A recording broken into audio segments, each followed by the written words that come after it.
Hello, and welcome to Unbecoming with Elena Joy. I am your host. Today, we're going to start exploring the time and energy capacity, the one that's most closely and traditionally associated with burnout and burnout prevention. However, today is my personal perspective and sharing, and so I entitled it How Not to Disappear. When your mind won't stay in the present, follow your body home. I am obsessed with time. I spend most of my waking moments thinking about how I used my time, what I'm doing with my time right now, and what the best use of my time might be 5 minutes or 5 years from now. It's getting old, this obsession with time. And yet, I think I'm not alone. Does this sound familiar? My mind is an unrelenting time traveler. It hangs out in the past, replaying regrets and second guessing old choices. It rockets into the future, forecasting everything that could go wrong, or even just highlighting the fact that I have no idea what's going to happen, ever. And rarely, so rarely, my mind stays here, in the now, where my life actually is. My body, though, my body has no choice but presence. It's pretty stuck in the here and now.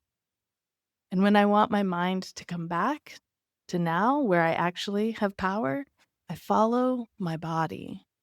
I breathe deeper. I feel my ribs move. I press my toes into the floor one at a time. I come back to the now. I think a lot of us who came out later in life are obsessed with time, or really anyone who got far enough into adulthood to realize they were living someone else's story and had to start completely over. It's hard not to think about the memories we don't have. The empty frames are hanging in our mental hallways, memories that never happened but still haunt us like ghosts.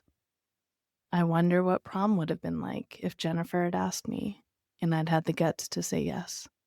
I wonder what it would have felt like to date girls in college, to kiss someone without flinching, to find community or a queer best friend or a reason to wear a suit. I wonder if I would have gotten married. It wasn't even legal till I'd been out of college for 16 years. That's a long time. Would I have wanted it? Would I have changed my last name? But this obsession with time is not just about queerness. Really, it's about worth. Because in America, time is currency, and your value depends on how well you spend it. You've heard it. Use your time wisely. What a waste of a day. You're so productive. I don't know what we'd do without you. All that work and nothing to show for it? The message underneath it all: if your time isn't valuable, neither are you. If how you spend your time isn't productive, it's meaningless. And by extension, you are too. That's why we can't rest until we've earned it. It's why we feel ashamed when the to-do list is unfinished. It's why we monetize our hobbies. It's why people with, quote, good jobs are seen as better humans. We have been taught to tie our time to our worth. No wonder we feel like we're running out of both.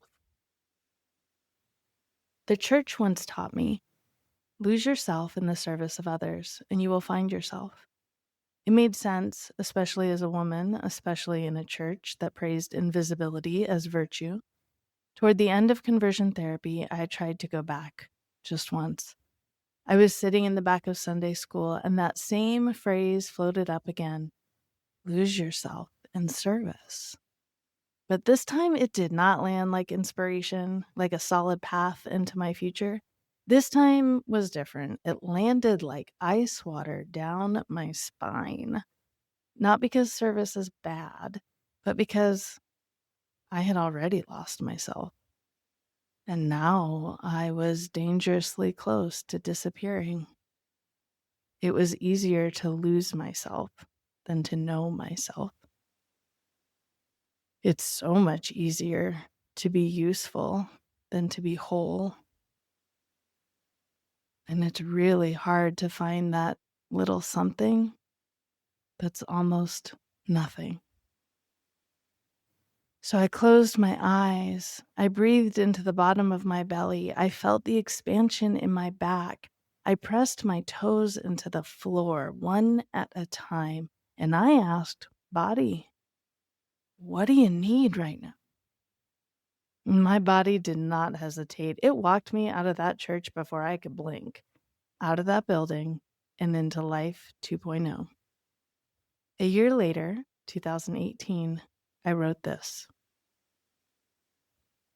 Once upon a time, a young woman was wandering through her life, pouring herself into everyone else's bowl.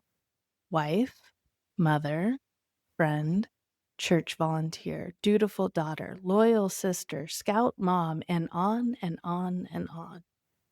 Now, this young woman was not very big to begin with. Her dad called her Little Bit. So when Little Bit tried to pour herself into so many different bowls, she spread herself too thin. First, she was just a little diluted, but then she got thinner and thinner and thinner until one day, Little Bit disappeared.